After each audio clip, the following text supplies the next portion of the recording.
Welcome back. How are we all doing? Wanted to go over a couple do's and don'ts when it comes to Stalcraft as a new player. There's not a lot of them that I cover, but there is some that might help and give you kind of a direction to go in the beginning to make your path down the road a little bit better. So let's crack on in.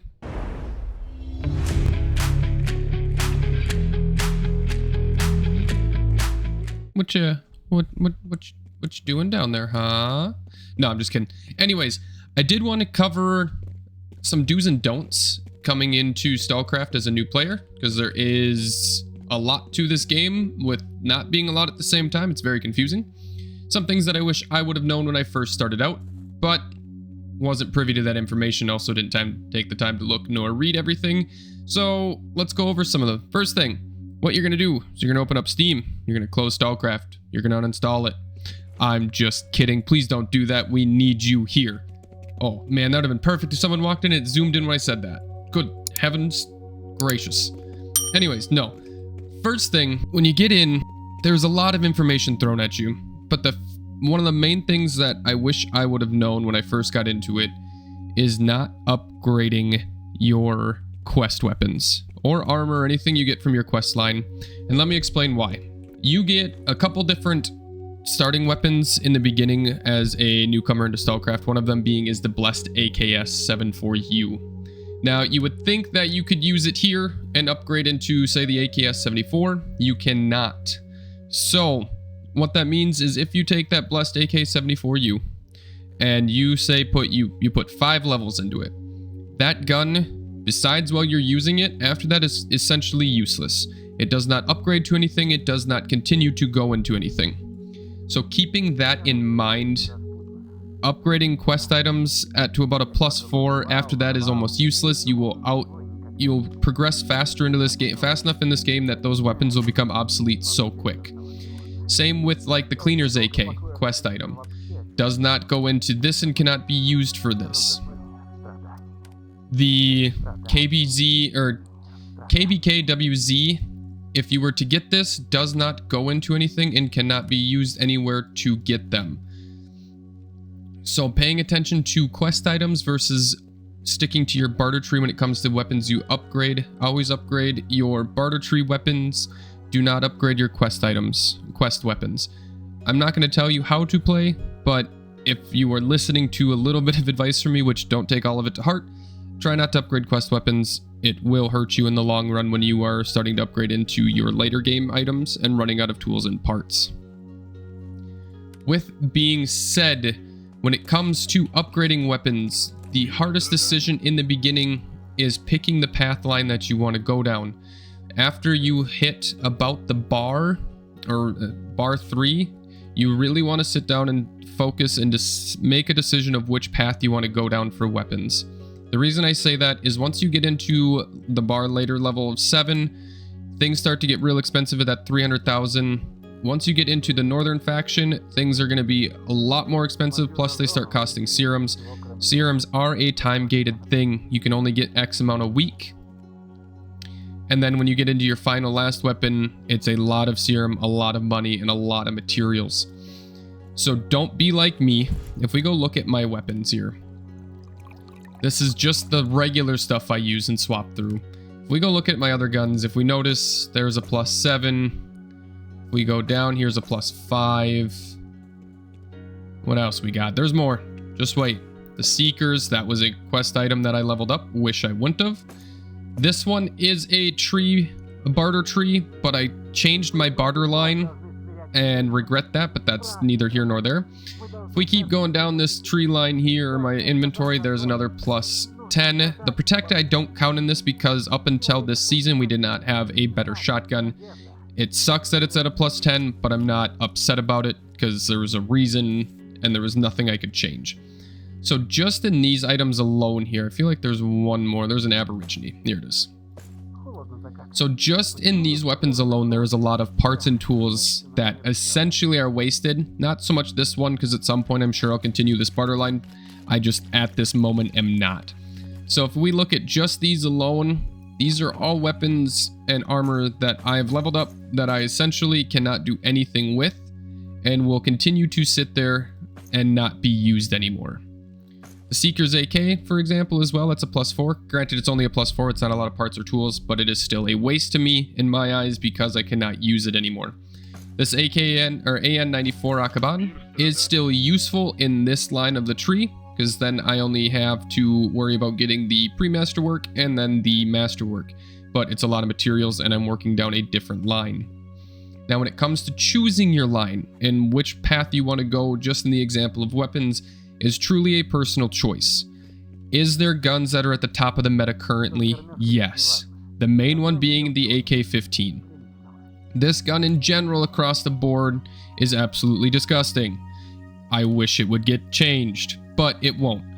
I would say I rock a +15 FAMAS at up close range is 1000 RPMs at about 45 units of damage. 44.6 units of damage. This, for example, is 600 and at its end is 61 damage, I believe, if not just a little bit higher. And this thing will melt at close and far range. It is a monster. It is currently top of meta. I know there's some updates coming in the future, the Arsenal update being a big one that's going to shift some things around, so I don't know how long this will stay at the top as the king, but it's going to stay prevalent no matter what. It is a very valid and good choice, but don't let how other people play and how the game is running in current metas change the way that you want to play your game. At the end of the day, it is your playing. You enjoy it. Now, let's say everyone's running the AK-15, but you went for the FN F2000 Tactical. This is still a great gun. It is a monster. It is still prevalent in endgame. Not a lot of people are running it per se, but it is an absolute unit of a weapon. Same with the Ash 12.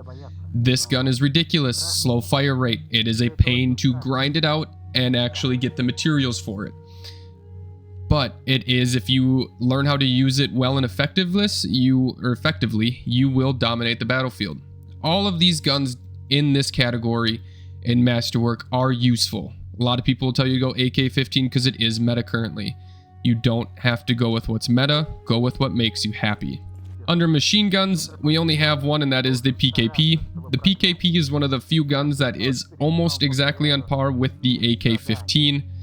It comes in at 49 units of damage to start out with. I think it ends at 61 or 60 as well, roughly. I could be wrong on my end damage numbers just because I don't have them. But this gun is also a really good option. Sniper rifles are a little bit different because you have a couple different versions to go for. You have your single shots that do high damage, low fire rate, high stopping power, high bleed with no damage fall-offs. This is a monster of a gun. The L96, this top tree, is phenomenal if you like sniping, but your up-close battles carry something that's a secondary that's going to do you well. SVD, pretty much every weapon in this Masterwork for the snipers are fantastic. My personal choice in the sniper tree that I went with was the VSSM. The main reason for that is it is a 600 shots a minute and has very little fall off, plus the headshot multiplier 1.4. This thing is amazing. I love it.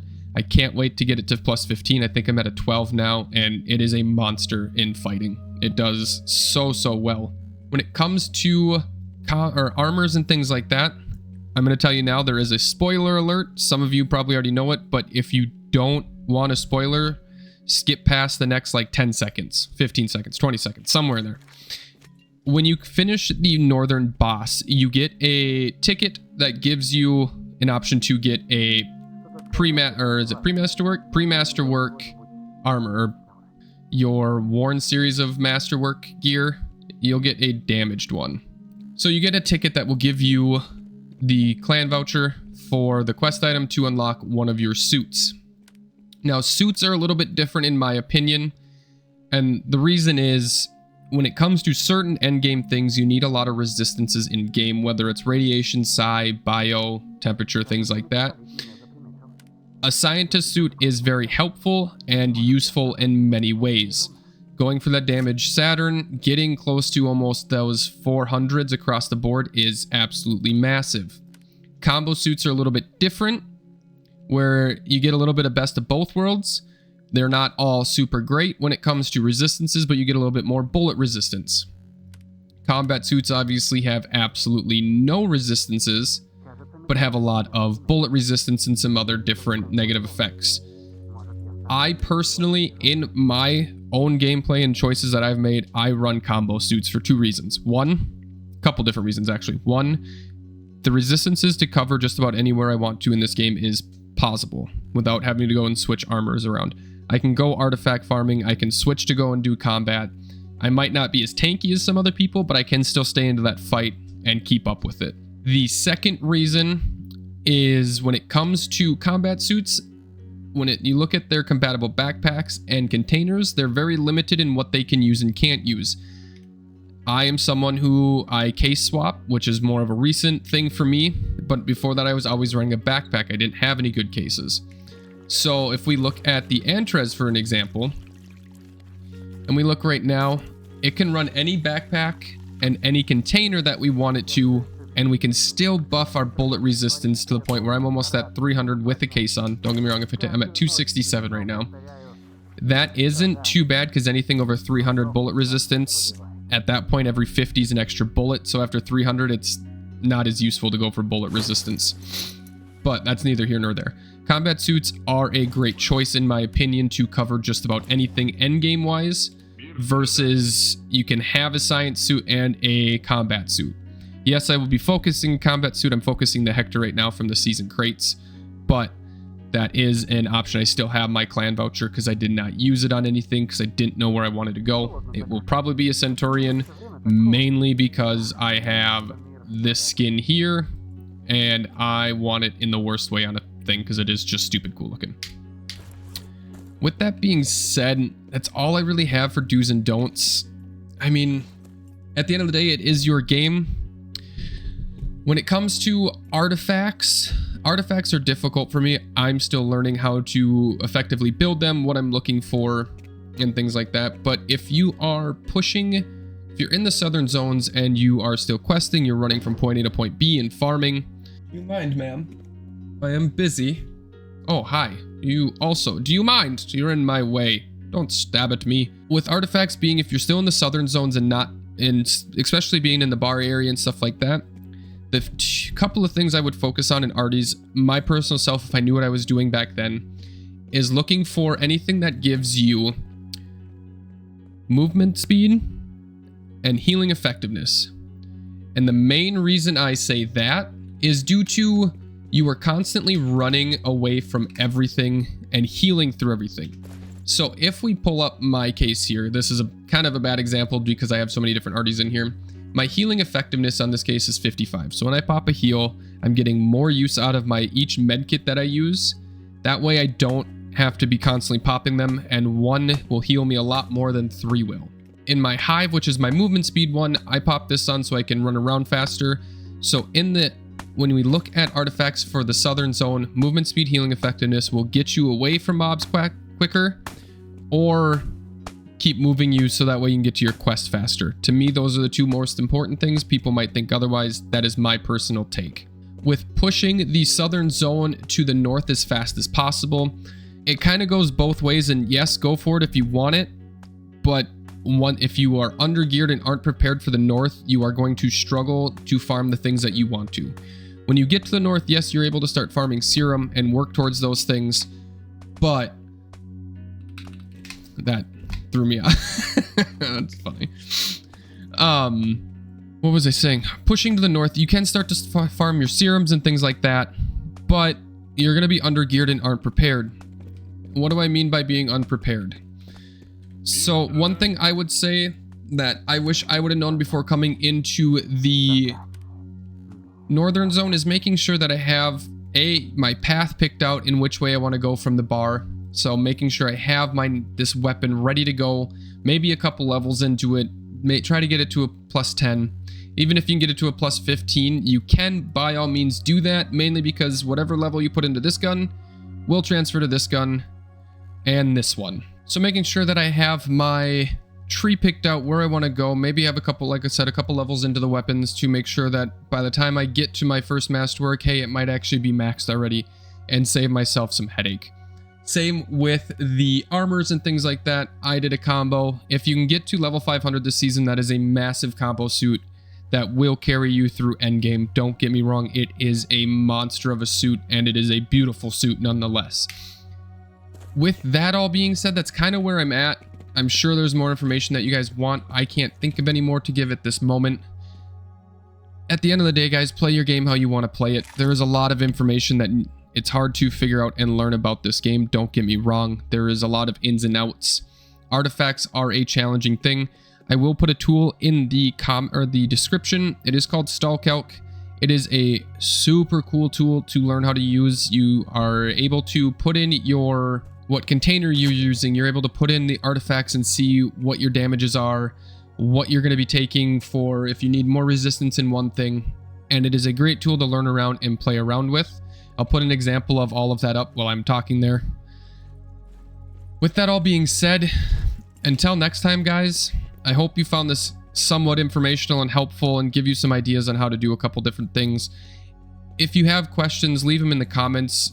Everyone that is in my comments has been great for giving information and helping people, even filling the gaps that I don't know. There is a lot of things that I truly don't know in this game, and I'm really trying to close that bridge or narrow that gap that I have, so that way I can be more helpful to you guys. But at the end of the day, guys, I'm just another one of you enjoying the game, pulling my hair out on the losses, and just trying to better myself as well. So until next time, you all have a wonderful day. Later.